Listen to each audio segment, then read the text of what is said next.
अस्सलाम वालेकुम स्टूडेंट्स, कैसे हैं आप सब।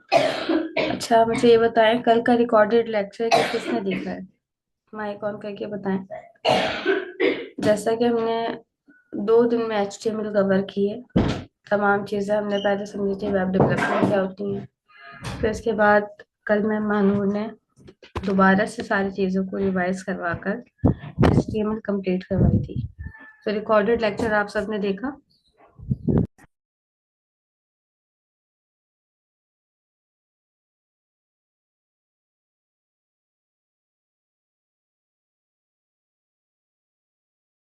एक्सक्यूज मी मैम, रिपीट करते हैं। मैं ये कह रही हूँ, आप सबने कल का रिकॉर्डेड लेक्चर देखा HTML का, क्योंकि आज हम CSS पढ़ने वाले हैं और CSS तभी अप्लाई होती है जब आप सबको HTML आती हो। ठीक है, तो आप लाजमी देखिएगा अगर किसी ने रिकॉर्डेड लेक्चर नहीं देखा तो। आज मैं CSS स्टार्ट करवाने वाली हूँ, बिल्कुल बेसिक लेवल से स्टार्ट करेंगे। बिल्कुल भी मुश्किल बात नहीं है CSS को पढ़ना। तो स्टार्ट करते हैं आज की क्लास को। मैं अपनी स्क्रीन शेयर करती हूँ। Okay ma'am.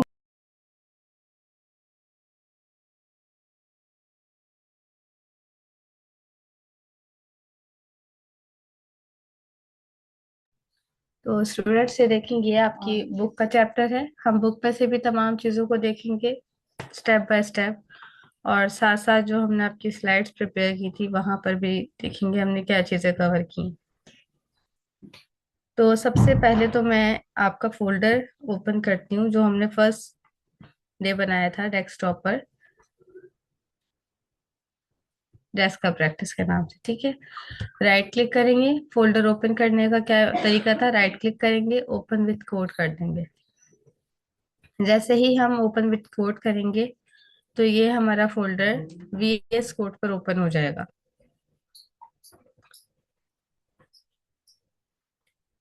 ये VS कोड का इंटरफेस है। ठीक है, कल हमने देखा था कि फाइल किस तरह से क्रिएट करते हैं। और ये भी मैं तमाम कोड हटा देती हूँ, आपके आपके लेवल पे हटा देती हूँ, डिलीट कर देती हूँ फाइल। ठीक है, और CSS की फाइल भी डिलीट कर देती हूँ। फाइल किस तरह से क्रिएट करते हैं और फोल्डर किस तरह से बनाते हैं, ये तमाम चीजें हम कल देख चुके हैं। लेकिन अभी हमारी CSS की क्लास है तो मैं दोबारा से फाइल बनाऊंगी और आप सबको बताऊंगी।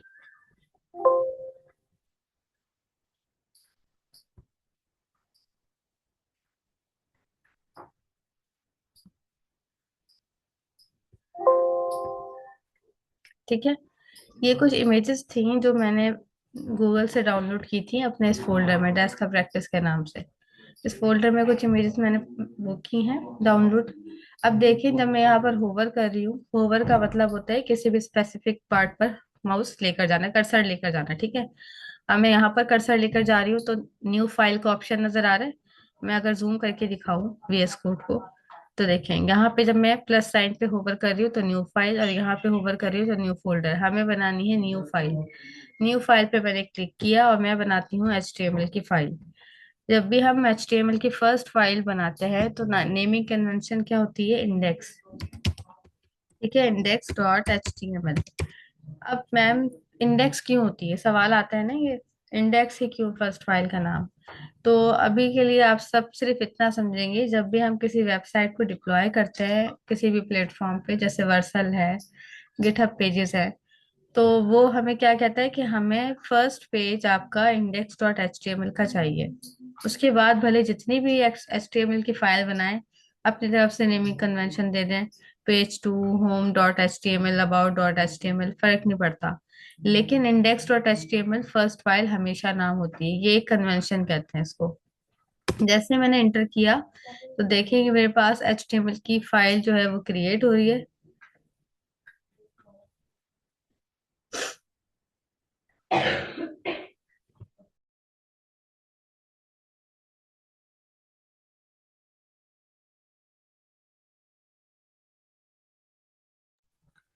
ये हमारे पास इंडेक्स डॉट HTML की फाइल क्रिएट हो गई, और आप यहाँ देखें टैग्स बने हुए जो कि HTML की पहचान है। हमने बॉयलर कोड जनरेट करना देखा था, शिफ्ट के साथ 1 प्रेस करेंगे तो हमारे पास ये 2 ऑप्शन आएंगे, HTML फाइल के अंदर, ठीक है। शिफ्ट के साथ वन प्रेस करेंगे तो हमारे पास ये साइन ऑफ एक्सक्लेमेशन आएगा, एम्बेडेड, ठीक है। आपने फर्स्ट वाले पर इंटर कर देना है। जैसे ही हम फर्स्ट वाले पर इंटर करते हैं तो ये हमारे पास कुछ कोड है जो कि पहले से जनरेट होता है। अगर हम इस कोड को गौर से देखें तो ये वही कोड है जो हमने फर्स्ट क्लास में देखा था, डॉक टाइप HTML। ये क्या है, HTML का ही टैग है, उसमें एक एट्रीब्यूट है। लैंग्वेज जो है इस वेबसाइट की वो इंग्लिश होगी। अभी आप इस चीज पे फोकस नहीं करिएगा, ये हम हटा भी सकते हैं। उसके अलावा हैट का टैग है। हैट के टैग में ये मेटा मेटा वाली जितनी भी चीजें हैं, इस पे भी गौर नहीं करना है आपको। आप ये देखें कि हमने पढ़ा था हेड के टैग में टाइटल का टैग होता है, और टाइटल के टैग में हम क्या करते हैं, अपने वेबसाइट का टाइटल देते हैं। मैंने यहाँ पे टाइटल दे दिया CSS प्रैक्टिस क्लास, ठीक है। ये टाइटल हो गया। उसके बाद हमने देखा हेड का टैग क्लोज, देन बॉडी का टैग ओपन, और हम अब यहाँ पर काम करेंगे। हम जब को वहां पर, अच्छा ये जो बाय डिफॉल्ट मेरे पास लिखा हुआ आ रहा है ना, ये कुछ एक्सटेंशन है, आपको डाउनलोड नहीं करनी। मेरा तो काम है यही, तो ये इसलिए मैंने डाउनलोड की हुई है, तो आप इससे परेशान नहीं होइएगा। बॉडी के टैग में हम क्या करेंगे, हम एक H1 बनाएंगे। हमने देखा था जब हम नोटपैड पे काम कर रहे थे तो एक एक टैग हमें खुद से बनाना पड़ रहा था, एंगल ब्रेकेट्स, उसके बाद फॉरवर्ड स्लैश भी खुद से लगा रहे थे, H1 भी खुद से लिख रहे थे, तमाम चीजें। अब यहाँ पे क्या है, सिर्फ और सिर्फ आपको बॉडी के बाद H1 लिखना है। H1 लिखा, देखेंगे मेरे पास यहाँ पर ऑप्शन आ गया, मैंने सिर्फ इंटर क्लिक किया, यहाँ पे H1 का खुद ही आ गया। और मैंने यहाँ पे हेडिंग दे दी CSS प्रैक्टिस क्लास, ठीक है। अब इसको ब्राउजर पर ओपन करने के लिए हमने क्या देखा था कल, कि एक एक्सटेंशन होती है जो कि यहाँ पर VS कोड की, देखें बॉक्स टाइप बने हुए ना, 4 बॉक्सेस। यहाँ पे क्लिक करने के बाद, ये कल की क्लास में बताया गया है तमाम चीजें। यहाँ पे आपको एक एक्सटेंशन डाउनलोड करनी है अपने PC में, जिसका नाम है लाइव सर्वर। जैसे ही आप यहाँ पे लाइव भी लिखेंगे तो वो आ जाएगी, लाइव सर्वर, ठीक है। यहाँ पे आप क्लिक करेंगे। इस तरह की ये कुछ एक्सटेंशन है पर्पल कलर की, मेरे पास ऑलरेडी इंस्टॉल है तो तभी अनइंस्टॉल का ऑप्शन आ रहा है, बाकी आप इंस्टॉल कर लीजिएगा। इसको इंस्टॉल करने से फायदा क्या होता है हमारे पास यहाँ पर, एक मिनट।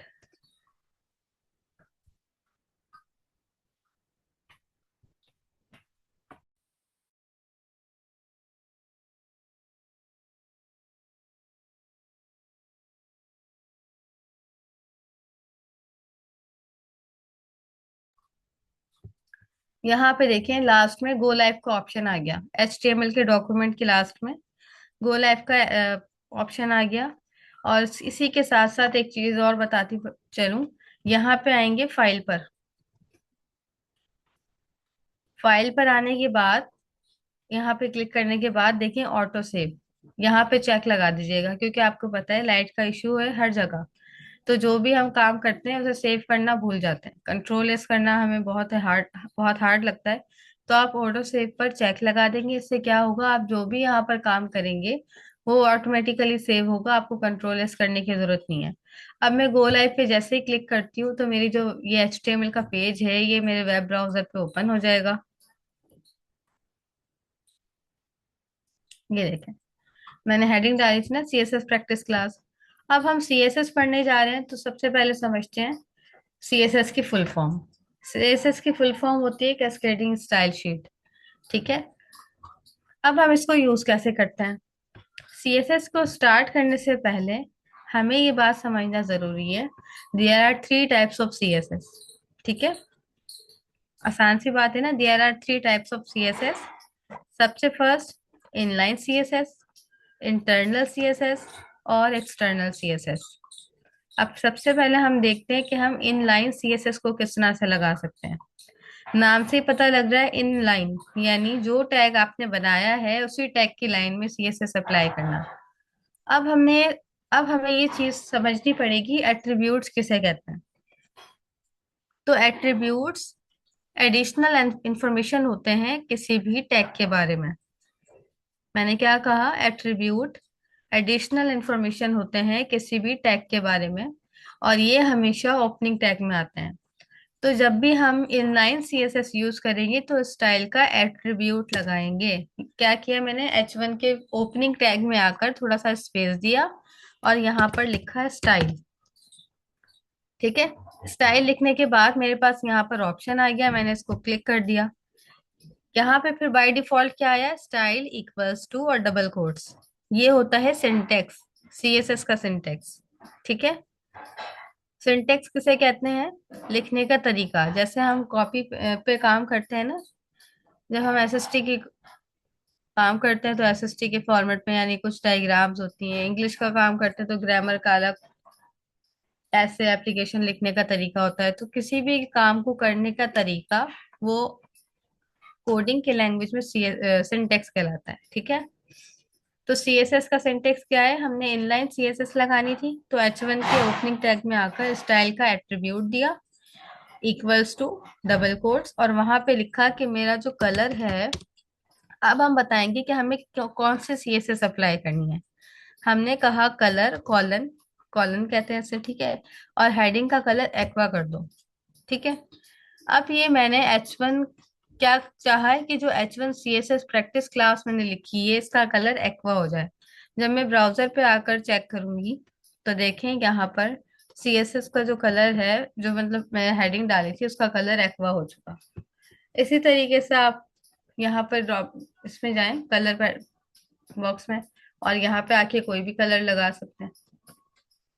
ठीक है, तो ये हमने एक प्रॉपर्टी देखी जो कि कलर की प्रॉपर्टी थी, कि किस तरह से हम किसी एलिमेंट पर कलर अप्लाई कर सकते हैं। यहाँ तक किसी का कोई क्वेश्चन?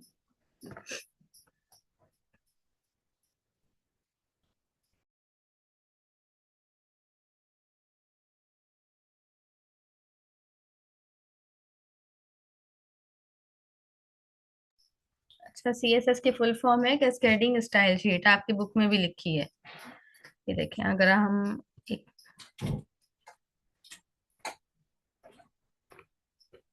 ये रही आपकी बुक स्टाइलिंग विद सीएसएस, यहाँ पे लिखा है कैस्केडिंग स्टाइल शीट सीएसएस। तो फर्स्ट हमने क्या देखा कि हम किस तरह से किसी भी एलिमेंट पर इनलाइन सीएसएस अप्लाई करते हुए कैसे कलर चेंज कर सकते हैं। अब हम देखते हैं व्हाट इज सिलेक्टर्स। ठीक है, हमारे पास मल्टीपल सिलेक्टर्स होते हैं। जिस एलिमेंट पर हमें कोई भी सीएसएस अप्लाई करनी होती है उस एलिमेंट को हम एज अ सिलेक्टर सपोज करते हैं। क्या मतलब है इस बात का, इस बात का मतलब है कि मुझे H1, अच्छा रिवर्स की टाइप्स हैं, three types. There are three types of CSS, inline CSS, internal CSS और एक्सटर्नल सीएसएस।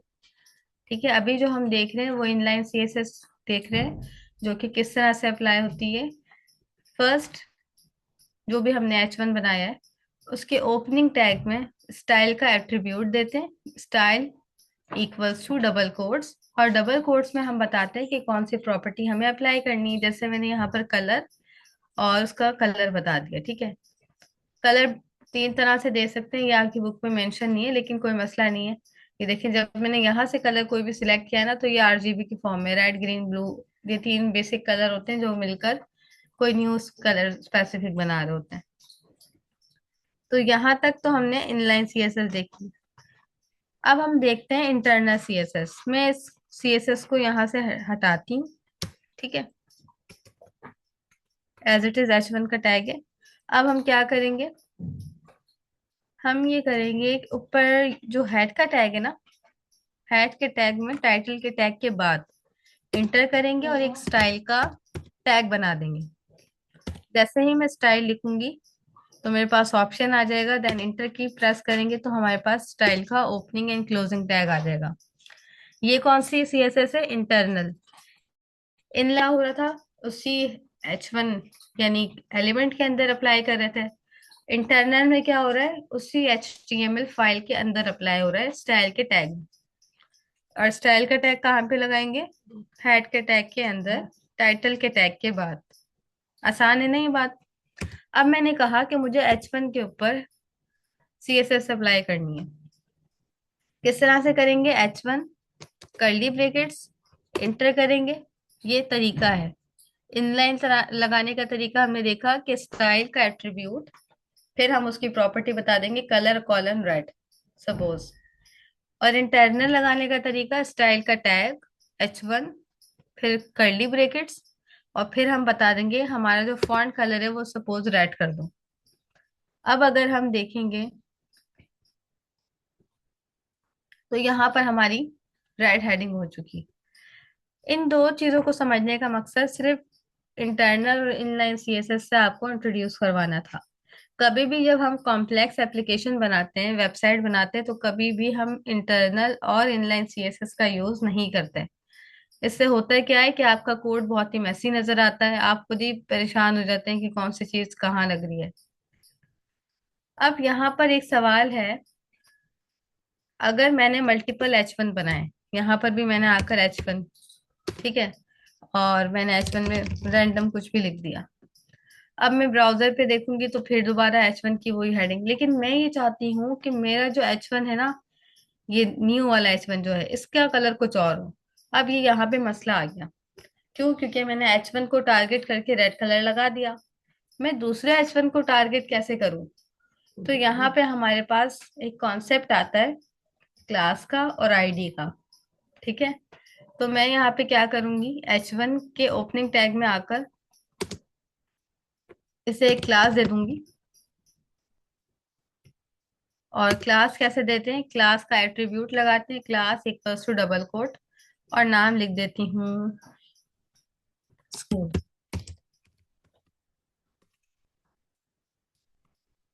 ठीक है। क्या किया, मैंने इसको एक क्लास दी। क्लास देने के बाद क्लास का एट्रीब्यूट लगाया H1 में और उसमें लिख दिया स्कूल। अब मैं क्या करूंगी, सीएसएस कैसे अप्लाई करूंगी, यहाँ पर कर्ली ब्रैकेट्स ऐड होने के बाद एंटर करूंगी। और क्लास को कैसे हम कैसे करते हैं, टारगेट डॉट के थ्रू करते हैं, डॉट स्कूल, जो भी मैंने वहां पर क्लास दी थी ना नीचे, वही यहाँ पे करेंगे, dot school curly brackets, then enter करेंगे और यहाँ पे कह देंगे कलर हमारा कर दो ब्लैक, तो बाय डिफॉल्ट होता है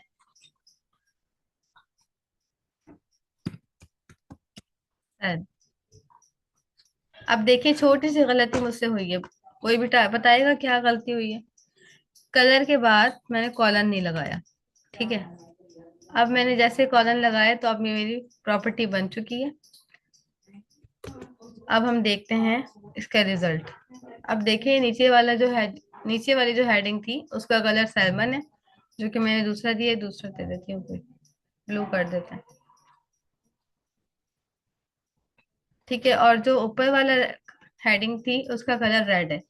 तो हम किस तरह से अपने एलिमेंट्स को क्लास देकर सीएसएस अप्लाई कर सकते हैं, यहाँ तक किसी को कोई मसला क्लास देने में?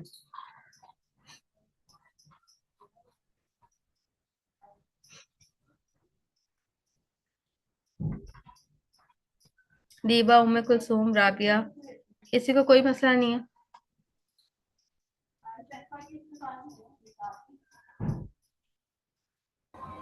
मैम इंटरनल वाला रिपीट।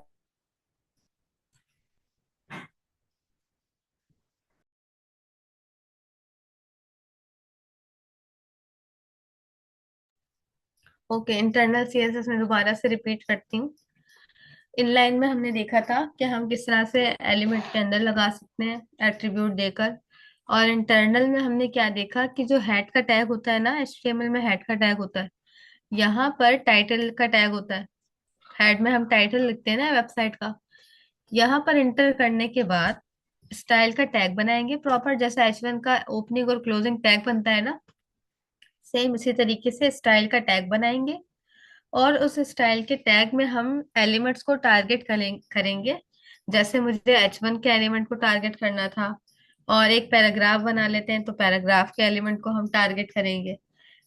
तो यहाँ पर इंटरनल सीएसएस का इस्तेमाल हो रहा है, ठीक है।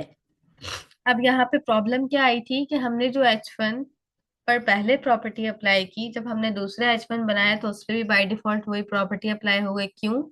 क्योंकि हमने डायरेक्ट एलिमेंट को टारगेट किया हुआ था कि जितने भी H1 आए ना इस HTML फाइल में, सब पर कलर लगा दो रेड। उस प्रॉब्लम से बचने के लिए हमने एक कॉन्सेप्ट को सीखा जो कि क्लास का कॉन्सेप्ट था। वो क्या था कि हम H1 में आकर एक एट्रीब्यूट देंगे क्लास का। एट्रीब्यूट तो समझ आ गया ना, एडिशनल इंफॉर्मेशन होती है। ये देखें, H1 था ना, इसकी एडिशनल क्या हमने किया, एक एट्रीब्यूट बनाकर इसको स्कूल का नाम दे दिया। उस स्कूल के थ्रू हम टारगेट करेंगे CSS में आकर। कैसे हम किसी भी क्लास को टारगेट कर सकते हैं? डॉट के साथ टारगेट कर सकते हैं, डॉट। और जो भी आपने क्लास का नाम दिया है, अगर देखें स्कूल अगर मैं स्मॉल एस से स्टार्ट कर दूंगी ना, तो ये CSS अप्लाई ही नहीं होगी। मैं हालांकि स्पेलिंग तो सेम है। अब जब मैं पेज को रिफ्रेश करूंगी तो यहाँ पर CSS ये वाली अप्लाई नहीं हुई भी होगी। देखें, ठीक है। तो इस बात का ख्याल रखना है कि जो क्लास हम यहाँ पर दे रहे हैं वही क्लास हम ऊपर भी देंगे। नेम, क्लास का नेम, जैसे यहाँ पे कैपिटल एस से स्टार्ट था स्कूल, तो इसी तरीके से कैपिटल एस से स्टार्ट किया। हमने आज सीखी इंटरनल और इनलाइन CSS। यहाँ तक किसी को आई होप कि आप कंफ्यूजन नहीं होगी। और अगर अभी भी है तो मुझे चैट में रिस्पॉन्स करें।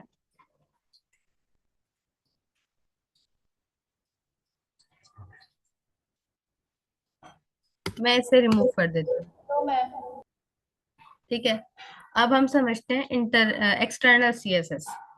एक्सटर्नल के वर्ड से ही पता लग रहा है, यानी ऐसी CSS की फाइल जो HTML के फोल्डर में तो मौजूद हो, जिस फोल्डर में HTML फाइल है उस फोल्डर में तो मौजूद हो, लेकिन HTML के फाइल के अंदर नहीं है। अब मैं यहाँ पर एक फाइल बनाती हूँ जिसकी नेमिंग कन्वेंशन क्या करती हूँ, style.css। जब भी हम HTML की फर्स्ट फाइल बनाते हैं तो मैंने आपको कहा ना, इंडेक्स के नाम से बनाते हैं। तो इसी तरीके से स्टाइल की फाइल बनाते हैं तो उसकी नेमिंग कन्वेंशन कुछ भी रख सकते हैं, लेकिन जो ज्यादातर हमारे पास CSS की फाइल बनती है फर्स्ट, उसका नाम हम स्टाइल के नाम से रखते हैं। ये कन्वेंशन होती है, ठीक है। तो मैंने style.css एक्सटेंशन, जो कि हमने फर्स्ट क्लास में पढ़ी थी, कोई भी फाइल बनाते हैं तो उसके एंड में एक्सटेंशन लाजमी लगाते हैं। जैसे मैंने इंटर किया, मेरे पास यहाँ पर CSS की फाइल बन गई। CSS फाइल बनने की पहचान ये हैश आ जाएगा, ठीक है। अब हम यहाँ पर पूरी बॉडी को देते हैं, बॉडी को भी टारगेट कर सकते हैं। मैंने यहाँ पे कहा बॉडी कर्ली ब्रेकेट, और यहाँ पे कहा कि बॉडी का जो बैकग्राउंड कलर है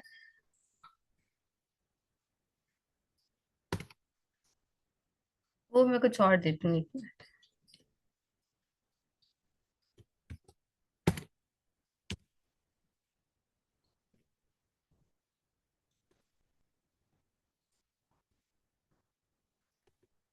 ठीक है, बॉडी को हमने क्या किया, बैकग्राउंड कलर दिया है ब्लैक।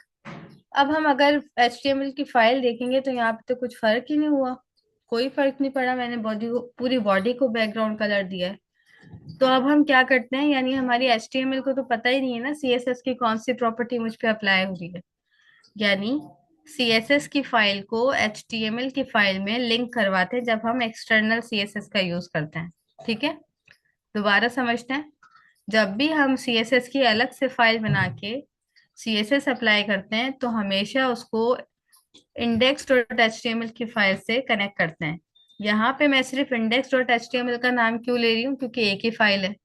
अगर हमारे पास होम पेज बनाना होता, हमें अबाउट पेज बनाना होता, पूरी वेबसाइट जैसे होती है होम अबाउट सर्विसेज, तो हम क्या करते हैं, about.html का पेज बनाते हैं। फिर उस पेज की अलग से CSS फाइल बनाते हैं about.css के नाम से। यहाँ तक समझ आ रही है मेरी बातें जो मैं कह रही हूँ? तो इसी तरीके से तो इसी तरीके से हमने style.css को HTML से लिंक करवाना है। कैसे? वही सेम तरीके टाइटल के टैग में आएंगे। टाइटल के टैग के बाद इंटर करेंगे और यहाँ पे आके लिखेंगे लिंक। जैसे ही आप लिंक लिखेंगे तो आपके पास यहाँ पर ऑप्शन आ जाएंगे CSS, लिंक कॉलन CSS, आपने इस पर क्लिक करना है। अब ये बाय डिफॉल्ट इतना सारा कोड, यानी छोटा सा एक लाइन का कोड हमारे पास लिखा हुआ आ गया। इस कोड का क्या मतलब है, हमने कल की क्लास में देखा था कि हम लिंक्स कैसे लगाते हैं अपनी वेबसाइट पे एंकर टैग को यूज करते हुए। लेकिन जब भी हम CSS फाइल को HTML से कनेक्ट करते हैं तो लिंक टैग का यूज करते हैं। यहाँ पे एक एट्रीब्यूट है रिलेशन का, ठीक है। ये REL का मतलब है रिलेशन। इनका रिलेशन क्या है, यानी HTML और CSS का रिलेशन क्या है, हमने कहा स्टाइल शीट का रिलेशन है, यानी सीएसएस की स्टाइल की शीट को कनेक्ट कर दो इंडेक्स डॉट एचटीएमएल से, ये रिलेशन है इनका। फिर href एट्रीब्यूट में हमने देखा था कि जो भी हमारे पास फाइल होती है जिसको हमें लिंक करना होता है तो उसको हम href एट्रीब्यूट में करते हैं। तो मेरी फाइल का नाम style dot C S S था, ऐसे ही था। और यहाँ पर भी style dot C S S by default है। आपने अपनी फाइल का नाम कुछ और लिखा है और यहाँ पे बाय डिफॉल्ट आता ही style dot C S S है, तो आपको यहाँ पे इसका नाम हमेशा चेंज करना होगा। जो नाम आपने लिखा है सी एस एस फाइल का वो ही लिखेंगे। तो मेरा by default style dot C S S ही था। अब अगर मैं देखूंगी ब्राउजर पे जाकर, मैंने सिर्फ कितना सा काम किया है कि HTML में इंडेक्स वो style dot C S S को कनेक्ट किया है लिंक के थ्रू। अब मैं अगर यहाँ पे आके देखूंगी तो देखिए पूरी बॉडी पर लाइट ब्लू कलर अप्लाई हो गया। इंटरेस्टिंग है ना, पूरी बॉडी पर लाइट ब्लू कलर आ गया। जबकि ये प्रॉपर्टी कहाँ पे दी है, दूसरी किसी फाइल में जाकर दी थी हमने कि बैकग्राउंड कलर को लाइट ब्लू कर दो। अब हम index dot H T M L में आते हैं और यहाँ पर एक पैराग्राफ बनाते हैं।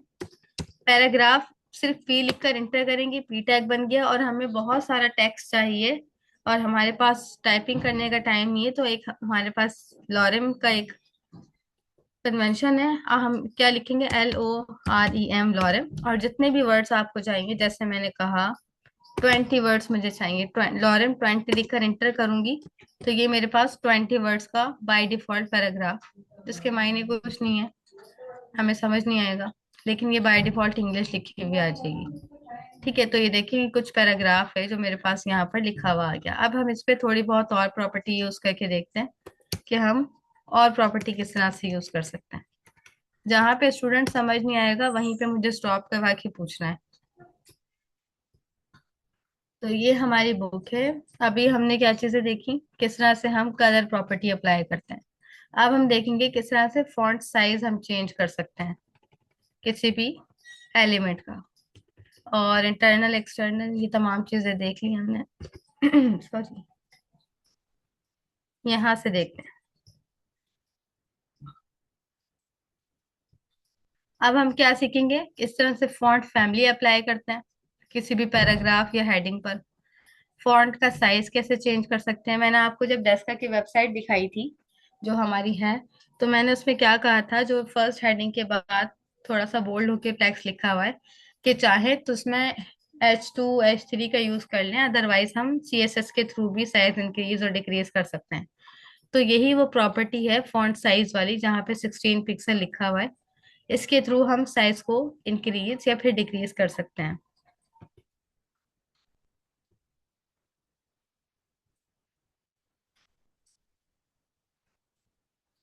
अच्छा, पैराग्राफ वाला रिपीट करना है, ठीक है।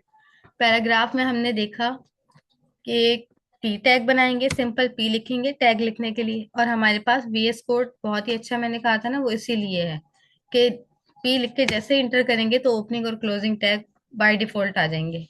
फिर हमें कुछ टेक्स्ट चाहिए तो हम लिखेंगे लॉरेम और 30, कितने यानी वर्ड्स का टेक्स्ट चाहिए। लॉरेम 30 लिखने के बाद जैसे ही हम इंटर करेंगे तो हमारे पास एक 30 वर्ड्स का पैराग्राफ आ जाएगा बाय डिफॉल्ट। ठीक है, अब मैं ब्राउजर पे देखती हूँ तो मेरे पास दो पैराग्राफ होने चाहिए, एक ये रहा, दूसरा भी ये रहा। ठीक है, आप समझ आया। फॉन्ट फैमिली अप्लाई करके देखते हैं। यहाँ पे आए हम style dot C S S की फाइल में, और यहाँ पे आकर हमने पैराग्राफ को टारगेट किया। अब देखिए मैं जब पैराग्राफ को टारगेट कर रही हूँ ना पी टैग को, तो मैंने दो पैराग्राफ के टैग बनाए, उन दोनों पर same C S S apply होती रहेगी। कर्ली ब्रैकेट्स बनाए, देन इंटर किया और मैंने यहाँ पर कलर रेड दे दिया। फिर स्टूडेंट कह रही हूँ, ये जो मेरे पास बाय डिफॉल्ट आ रहा है ना, ये मैंने अपनी तरफ से एक्सटेंशन कुछ की हुई है, आपके पास नहीं होगा तो आपको खुद से लिखना है कलर रेड। एंटर करेंगे और मैंने यहाँ पे कहा फॉन्ट। जैसे ही हम कुछ लिखते हैं ना तो ये बिल्ट इन हमारे पास देता है, VS कोड भी देता है। फॉन्ट साइज, और फॉन्ट साइज हम करते हैं, डिफरेंट डिफरेंट ऑप्शन आ जाएंगे आपके पास। हम पिक्सल में भी करते हैं 24 पिक्सल।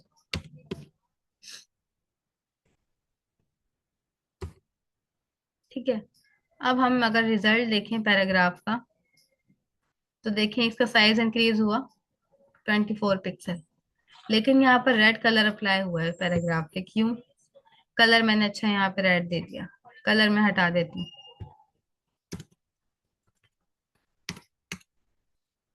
फॉन्ट साइज, अब हमने देखा कि देखो यहाँ पे ब्राउजर पर जो बाय डिफॉल्ट फॉन्ट फैमिली है ना, वो कुछ इस तरह की है। अब हमें ये फॉन्ट्स अच्छा नहीं लग रहा अपनी वेबसाइट पे। हम चाहते हैं जो CSS प्रैक्टिस लिखा है या फिर जो पैराग्राफ लिखा है ये किसी अच्छे से टेक्स्ट में आके डिस्प्ले हो, अच्छे से फॉन्ट स्टाइल में।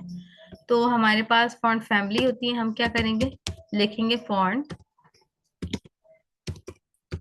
फैमिली। देखें बाय डिफॉल्ट मेरे पास ये आ गया, इंटर कर देंगे। और डिफरेंट हमारे पास ये होते हैं, देखें एरियल है, कैम्ब्रिया है, इसी तरीके से ये तमाम चीजें आप लगा के, कर्सिव लगाती हूँ मैं।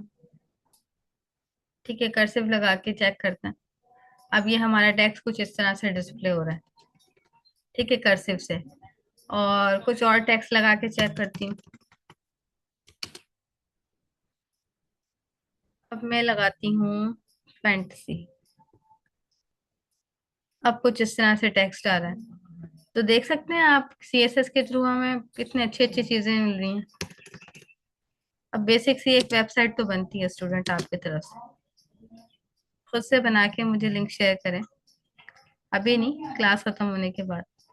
ठीक है, अगर मैं एरियल सैंस सेरिफ लगाऊंगी। अच्छा, फॉन्ट की भी ना कुछ किस्में होती हैं, यही कहते हैं इनके कुछ खानदान होते हैं। जैसे जैसे ये सैंस सेरिफ है ना, तो सेरिफ। तो इस लेवल पे अभी हम इतना डीपली नहीं जाएंगे, लेकिन ये होता है। तो ये देखें, अब ये इस तरह का टैक्स लग गया। तो अभी हमने क्या देखा, कलर प्रॉपर्टी, फॉन्ट फैमिली, और इसी तरीके से अब हम देखते हैं फॉन्ट वेट। एक प्रॉपर्टी होती है हमारे पास फॉन्ट वेट के नाम से। जैसे ही हम फॉन्ट वेट लिखेंगे, इसका क्या मतलब होता है?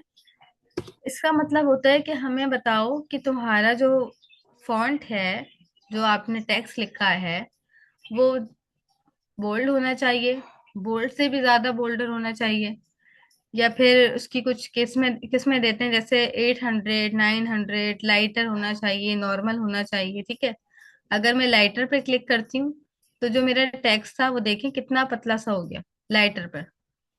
इसे हम वेट कहते हैं। साइज पे कोई फर्क नहीं पड़ा। जैसे हम बोल्ड इटैलिक एम्फेसिस करते हैं ना वर्ड में, बोल्ड करने से कोई भी टेक्स्ट मोटा हो जाता है, बोल्ड हो जाता है। तो इसी तरीके से ये फॉन्ट वेट की प्रॉपर्टी है जो कि हमारे टेक्स्ट को बोल्ड, लाइटर इस तरह से करती है।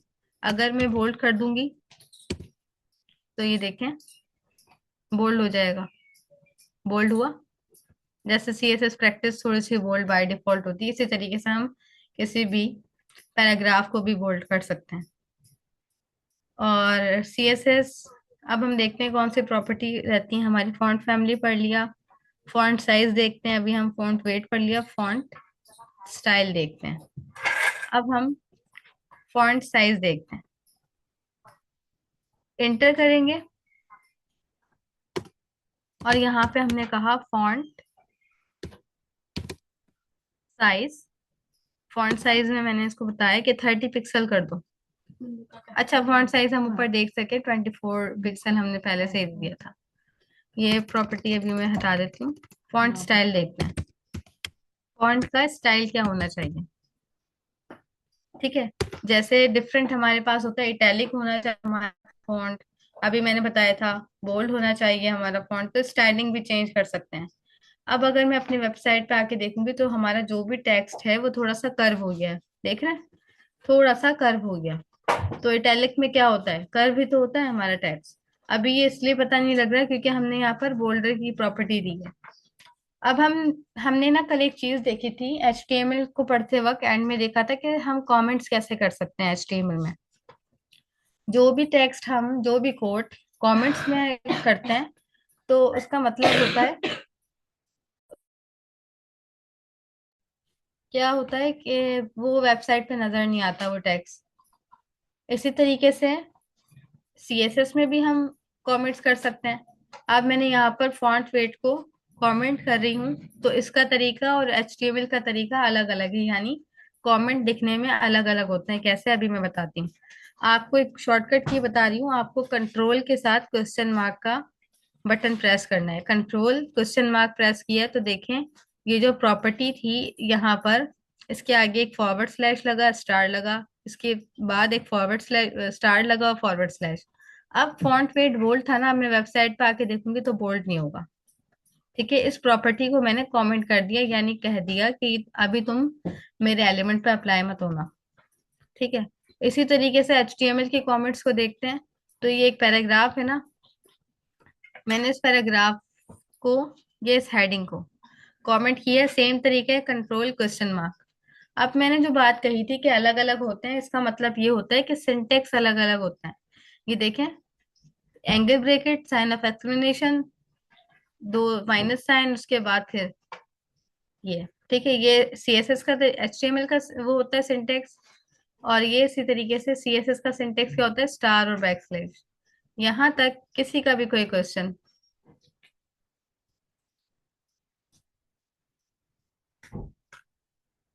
नो मैम, क्लियर है। क्या मैं assume आप ये जो 24 पिक्सल टेक्स्ट में मैंने लगाया है ना, ये मैंने खुद लगाया है, ये पहले से नहीं लगा हुआ। सारी प्रॉपर्टी जो मैं यहाँ पे लिख रही हूँ वो खुद से लगा रहे हूँ CSS के थ्रू। तो स्टाइल से हमें अंदाजा हुआ कि किस तरह से हम एक फॉन्ट को स्टाइल दे सकते हैं, साइजिंग कर सकते हैं उसकी, फैमिली फॉन्ट की, और किस तरह से हम उसका फॉन्ट वेट बता सकते हैं। तो अब हम बुक में देखते हैं और कौन सी चीजें रहती हैं। ये तमाम चीजें आप खुद से भी पढ़िएगा, वैसे हमने डिटेल में देख लिया कि इन तमाम प्रॉपर्टीज का क्या क्या फायदा होता है। अब हम बैकग्राउंड के ऊपर आते हैं। जैसे कि मैंने फर्स्ट टाइम ही आपको एक बैकग्राउंड इमेज लगाकर दिखाई थी, सॉरी कलर लगाकर दिखाया था बैकग्राउंड पर। तो ये चीज तो हमें क्लियर है कि सबसे पहले हमने देखे बॉडी के ऊपर ही, डायरेक्ट बॉडी पर CSS अप्लाई की थी, बैकग्राउंड कलर लाइट ब्लू। अब हम बैकग्राउंड कलर के अलावा भी, बैकग्राउंड हमारे पास इमेज का एक वो होता है, प्रॉपर्टी होती है, वो अप्लाई करके देखते हैं। इसी वजह से मैंने दो इमेजेस को डाउनलोड किया था आपके इस फोल्डर में। यहाँ पे हम लिखेंगे बैकग्राउंड। जैसे ही थोड़ा सा टाइपिंग करना स्टार्ट करते हैं तो हमारे पास यहाँ पर बाय डिफॉल्ट ऑप्शंस आते हैं। बैकग्राउंड, और यहाँ पे ये देखें, इमेज, बैकग्राउंड इमेज पर क्लिक करना है। और जैसे ही प्रॉपर्टी आ जाएगी तो आपको क्या लिखना है, URL। यूआरएल पता है ना, किसी भी वेबसाइट का URL, HTTPS, ये तमाम चीजें हम पढ़ चुके हैं पहले की क्लासेस में। अब हमें यहाँ पर अपनी इमेज का URL देना है। जैसे मैंने URL लिखा तो मेरे पास ये आ गया, मैंने एंटर किया। यानी URL लिखने के बाद गोल ब्रैकेट्स बनाएंगे, और यहाँ पे अपनी इमेज का पाथ क्या होता है, कहाँ पे हमारी इमेज सेव है। जैसे ही हम, एक आसान तरीका बता रही हूँ, कंट्रोल और जो आपका स्पेस बार होता है उस पर क्लिक करेंगे एक साथ, कंट्रोल और स्पेस बार एक साथ, तो हमारे पास ना ये ड्रॉप डाउन खुल जाता है, ये वाला। ये बताता है कि आपके फोल्डर में कौन कौन सी फाइल्स मौजूद हैं। अब मुझे बता रहे हैं इंडेक्स डॉट HTML मौजूद है, पिंक फ्लावर के नाम से एक इमेज मौजूद है, स्टाइल डॉट CSS मौजूद है, और फ्लावर डॉट इमेज। मुझे इमेज चाहिए थी, मैंने फ्लावर डॉट इमेज पर क्लिक कर दिया। अब मैं जब आकर अपना पेज देखती हूँ तो यहाँ पे हम देखेंगे, रिफ्रेश करते हैं, कि हमारे बैकग्राउंड पर इमेज अप्लाई हो चुकी। अब इमेज अप्लाई होने में हमारे पास एक चीज होती है कि ये बैकग्राउंड ना रिपीट होता रहता है, क्योंकि देखिए मेरी इमेज ना सिर्फ यहाँ तक की है। अगर मैं आपको एनोटेट करके बताऊं, ये देखें, इमेज ना सिर्फ यहाँ तक की थी, लेकिन क्या हुआ, फिर ये यहाँ पे भी आना शुरू हो गई। कंट्रोल माइनस करके अगर मैं आपको अपनी स्क्रीन दिखाऊं जूम की, पहले तो मैं इसको क्लियर करती हूँ। ठीक है, अगर मैं अपनी स्क्रीन को कंट्रोल माइनस करके दिखाऊं तो आप देखें, अच्छा ये नहीं होती है। तो ये पूरे स्क्रीन पर ना छोटी छोटी इमेजेस आई हुई होंगी, पूरी स्क्रीन पर। एक इमेज ये है, दूसरी इमेज ये है, तीसरी इमेज का देखें आपको ये सिर्फ क्लाउड नजर आने वाला है, यहाँ पर भी ये इमेज लगी हुई है। तो ये बैकग्राउंड बाय डिफॉल्ट रिपीट होता रहता है, जो भी इमेज हम अपने बैकग्राउंड पे लगाते हैं वो बाय डिफॉल्ट रिपीट होती है। तो हमारे पास एक प्रॉपर्टी होती है बैकग्राउंड के लिए, बैकग्राउंड रिपीट। यहाँ पे आके इंटर करेंगे और यहाँ पे हम लिखेंगे बैकग्राउंड, और यहाँ पे देखिए रिपीट। बैकग्राउंड रिपीट में आके कहेंगे नो रिपीट। ठीक है। इससे क्या होगा, जो भी हमारी इमेज है ना वो एक मर्तबा आ जाएगी। ये देखें, ये हमारी पूरी इमेज थी।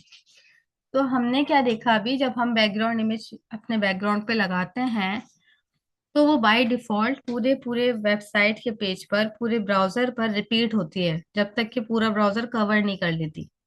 तो एक प्रॉपर्टी आती है जिसमें हमने देखा बैकग्राउंड रिपीट होना चाहिए, हमने कहा नहीं, रिपीट नहीं होना चाहिए। तो जो हमारी एक इमेज थी ना वही आकर लग गई। अब आप देखें यहाँ पे तो ये पूरा कवर ही नहीं कर रही ना, ये सिर्फ वाइट स्पेस नजर आ रहा है, मुझे यहाँ पर भी वाइट स्पेस नजर आ रहा है। अभी मैं क्या करती हूँ, आपको HTML का जो कोड है ना वो कमेंट कर देती हूँ ताकि हमें और आसानी हो।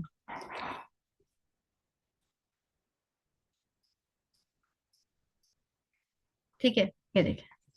अब हमारे पास एक और प्रॉपर्टी आती है, बुक में चलते हैं हम। हमने देखा बैकग्राउंड इमेज किस तरह से लगाते हैं, कलर कैसे करते हैं, बैकग्राउंड को रिपीट कैसे खत्म किया जा सकता है, बैकग्राउंड की पोजीशन और बैकग्राउंड का साइज।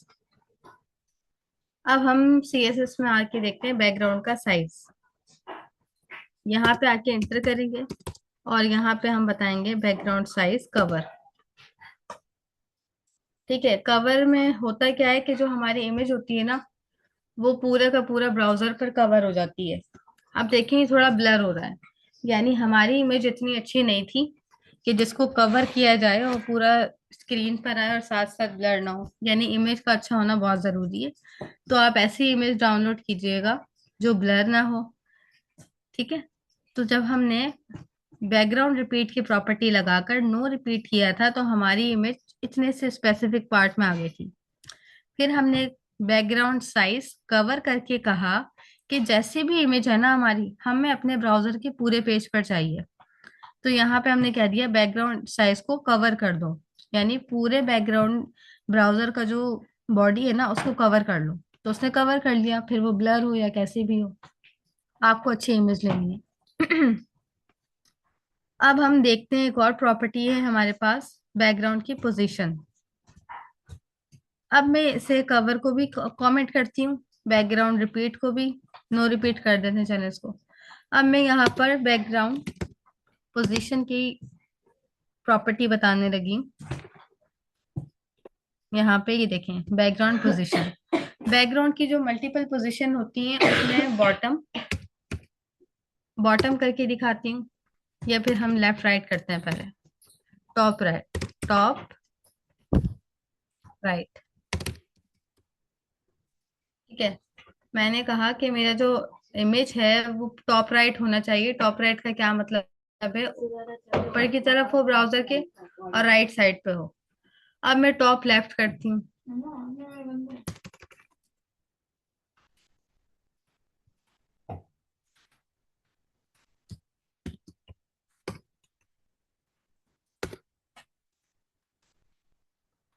ये टॉप लेफ्ट था और ये अब मैं राइट करूंगी, मुझे वहां पे माइन वो नहीं देना था। ठीक है। यहाँ पे मैंने टॉप राइट किया तो ये क्या होगा, राइट साइड पे आ जाएगी। अब आ गई। तो हमने इसमें क्या सीखा कि हम अपने बैकग्राउंड की इमेज को पोजीशन भी दे सकते हैं, टॉप बॉटम राइट लेफ्ट, ये तमाम पोजीशन यहाँ पे मेंशन है, आपको प्रैक्टिस करनी है लाजमी लाजमी। ठीक है। अब हम एक डिव बनाकर चेक करते हैं, डिव किसे कहते हैं, और फिर हम आगे की एडवांस CSS सीखेंगे जो थोड़ी सी बहुत आसान है लेकिन एडवांस कह लें, जिसमें हम देखेंगे कि ग्रिड किस तरह से लगा सकते हैं, ग्रिड का क्या मकसद होता है CSS में, और फ्लेक्स बॉक्स कैसे हम लगा सकते हैं, एनिमेशन अपनी वेबसाइट में ट्रांजिशन किस तरह से लगा सकते हैं। ये तमाम चीजें हम कल की क्लास में कवर करने वाले हैं। तो अब मैं क्या बताने लगी थी आपको डिव्स के बारे में। डिव्स होता कुछ नहीं है भाई, लेकिन बड़ा ही इंपॉर्टेंट होता है हमारी वेबसाइट को बनाने के लिए। हम क्या करेंगे, यहाँ पे आएंगे HTML में, और HTML की फाइल में आने के बाद अब इन पैराग्राफ को मैं हटा ही देती हूँ, और यहाँ पे आके बनाते हैं div। जैसे div लिख के एंटर किया तो ये div का ओपनिंग और क्लोजिंग टैग आ गया, और इस div में मैं एक पैराग्राफ और एक हेडिंग बाय डिफॉल्ट दे देती हूँ। ठीक है, एक हेडिंग और एक पैराग्राफ। यहाँ पे आके जब मैं इसका रिजल्ट देखूंगी तो होगा कुछ नहीं, सिंपल एक पैराग्राफ और हुआ। मैं इस इमेज को भी हटा देती हूँ यहाँ से, इन सारी CSS को हटा दो।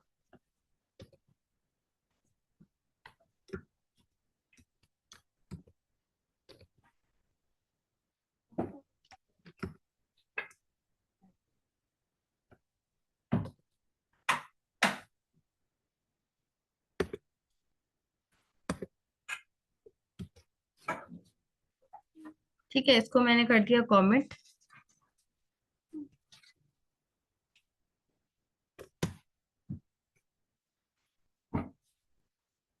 अब हम चेक करते हैं। ये देखिए, सिंपल सा मेरे पास एक पैराग्राफ। अब सवाल यहाँ पे ये पैदा होता है, मैम आपने तो डिव के अंदर ये तमाम चीजें लिखी थी, तो डिव कहाँ पे है? वही चेक करने लगे हम कि डिव को हम कैसे देख सकते हैं। अब हमारे पास डिफरेंट एट्रीब्यूट्स आते हैं जो कि बुक में मेंशन नहीं है, बट हम फिर भी बल्कि बुक में है, वेट और तमाम चीजें। अब मैं यहाँ पर आके कहती हूँ, जो मेरा डिव है इसको एक CSS की प्रॉपर्टी दे दो, यानी उसकी हाइट कर दो, हाइट 200 पिक्सल। और इसी तरीके से उसके जो उसकी विड्थ है, विड्थ भी कर दो 200 पिक्सल। ठीक है, इसी तरीके से उसे एक बैकग्राउंड कलर दे दो। डिव पर डिव पे ये तमाम चीजें अप्लाई हो रही हैं। बैकग्राउंड कलर दे दो जो कि है पिंक। और अभी हम इतना ही देखते हैं। हमने डिव पे एक प्रॉपर्टी अप्लाई की कि जो डिव है ना उसको बॉक्स नुमा बना दो, यानी उसकी हाइट भी 200 कर दो, उसकी विड्थ भी 200 कर दो, और उसको एक बैकग्राउंड कलर दे दो पिंक कलर का। तो अब आप यहाँ पे देखें कि ये जो डिव था जिसमें हमने एक HTML की हेडिंग और एक पैराग्राफ लिखा था, वो इस शक्ल में आ गया है। ठीक है, अब थोड़ा सा साइज और इंक्रीज करते हैं, 300 करते हैं।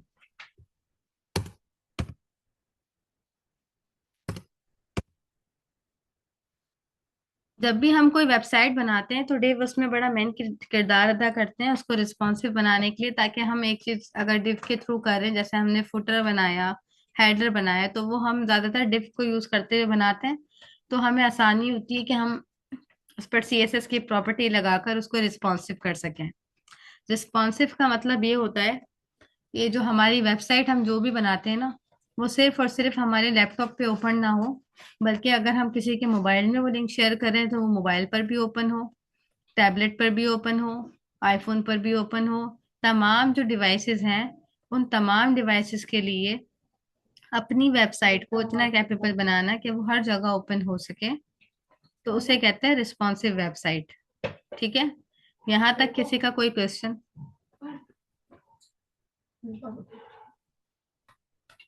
क्लियर है यहाँ सब कुछ?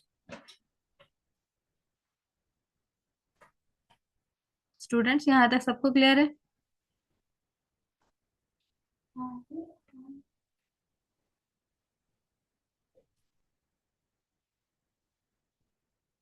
अभी जो हम कल की क्लास करेंगे उसमें भी डिव का तमाम कॉन्सेप्ट दोबारा से रिवाइज करेंगे।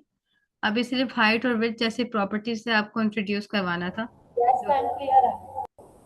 जी जो कि हम इंट्रोड्यूस हो चुके हैं कि हम किस तरह से विड्थ और हाइट दे सकते हैं किसी भी डिव को या फिर किसी भी सेक्शन को। अब मुझे कोई भी एक स्टूडेंट अपनी स्क्रीन शेयर करके, पहले तो ये बताएं VS कोड तो डाउनलोड हो गई नहीं भी है तो हम नोटपैड पे करवा लेंगे। एक स्टूडेंट अपनी स्क्रीन शेयर करें और मुझे HTML में हेडिंग क्रिएट करके दिखाएं, 6 हेडिंग। जल्दी से स्टूडेंट, हमारे पास सिर्फ 9 मिनट्स हैं।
कोई मसला नहीं है, अगर आपके पास VS कोड नहीं है तो आप नोट पैड पे मुझे करके दिखा दीजिए।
अब हम ओपन है। मैं लिख रही हूँ, टाइटल लिखेंगे वेब पेज,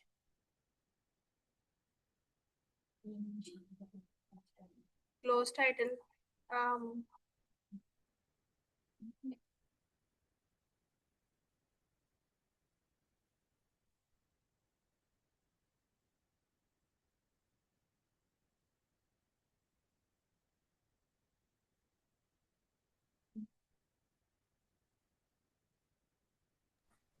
अच्छा अक्सा, आप माशाल्लाह आप ये तमाम चीजें कर रही, मुझे बहुत खुशी हो रही है। जल्दी से करें हेडिंग, और ये तमाम चीजें ना साथ साथ एक्सप्लेन भी करें।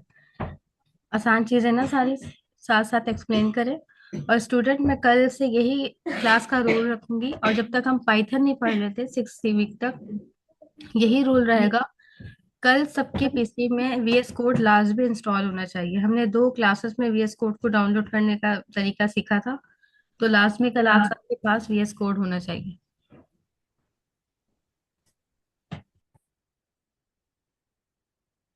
बस।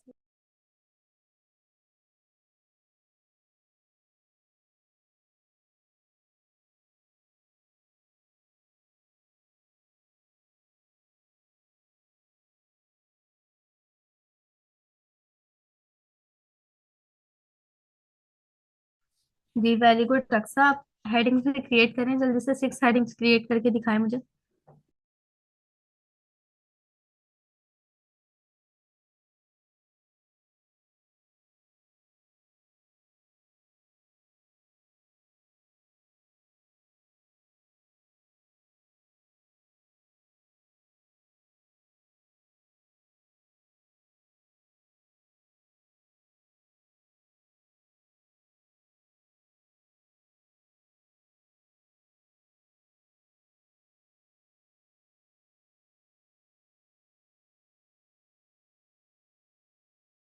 रीड कर दें।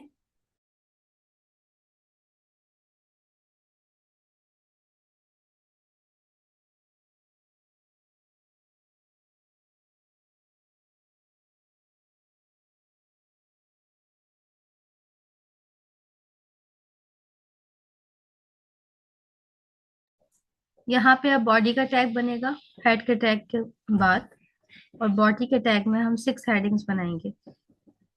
क्रिएट करें जल्दी से।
वन बनाइए, ये ज्यादा बोल्ड होगी। अगर हम हेडिंग टू बनाएंगे और अगर हम हेडिंग हमारी 6 बनती है, ये बहुत आ जाता है। अब हम पैराग्राफ लिखते हैं।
Very good. अच्छा अक्सा, आप कंफर्म करें ये कोडिंग आपने की है?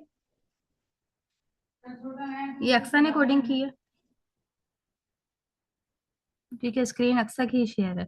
बाकी वेरी गुड, बहुत अच्छा। आप सबने, मुझे खुशी है इस बात की, जो चीज़ हमने सीखी थी वो तमाम चीज़ें आपने मुझे इम्प्लीमेंट करके दिखाई हैं।